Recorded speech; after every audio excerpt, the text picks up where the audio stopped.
আমরা এখন শাহবাগের দিকে যাচ্ছি। তো শাহবাগের এই ফুটপাতে আপনারা দেখবেন অসংখ্য ফুলের দোকান। সেখানে ফুলের দোকানগুলো আসলে অনেক সুন্দর, ঠিক আছে। তো আপনারা যারা ফুল কিনতে চান পাইকারি দামে, ঠিক আছে, তারা এখান থেকে ফুল কিনতে পারবেন। তো এখানকার জায়গাটাও অনেক সুন্দর একটা জায়গা। তো এখানে যে এই সাইডটা দেখতে পারবেন যে সবগুলো কিন্তু ফুলের দোকান দেখতে পাচ্ছেন, যে পুষ্প নানা ধরনের, অর্থাৎ বাংলাদেশি বিদেশি সব ধরনের ফুল আপনারা এই শাহবাগে পাবেন। তো আমি আপনাদেরকে ফুলের দোকানগুলো দেখানোর চেষ্টা করতেছি। তো দেখতে পাচ্ছেন যে কত সুন্দর আসলে ভিউটা। রাস্তার অনেক নয়েজ, এই কারণে কথাগুলো হয়তো আপনারা আমার কম শুনতে পারবেন।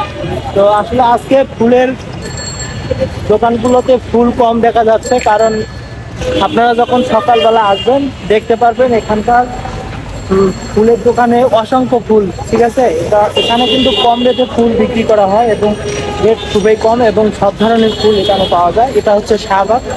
তো আমি এই মুহূর্তে শাহবাগের মোড়ে আছি। তো আমি একটু সামনে আপনাদেরকে দেখানোর চেষ্টা করতেছি সামান্য পরিস্থিতিটা কি, ঠিক আছে। সাইডটাতে অসংখ্য ফুলের দোকান। এখানকার ফুলের দোকানগুলো আসলে কি বলবো, অপূর্ব সুন্দর লাগতেছে। তো আসলে এমনভাবে ফুলগুলো সাজিয়ে রাখছে যেন বাসর ঘরের মতো দেখতে। তো আপনারা দেখতেছেন, যারা আসতে চান এখানে আসতে পারবেন। অসংখ্য ফুল, অর্থাৎ সব ধরনের ফুল আপনারা এখানে কম রেটে আপনারা ক্রয় করতে পারবেন। তো দেশি বিদেশি সব ধরনের ফুল। আমি এখানে আসছি জাস্ট এখানকার ভিউটা দেখানোর জন্য, এখানে ভিডিও করা। তো আপনারা আসতে চাইলে অবশ্যই শাহবাগ আসবেন, আসে ফুল কিনে নিতে পারবেন।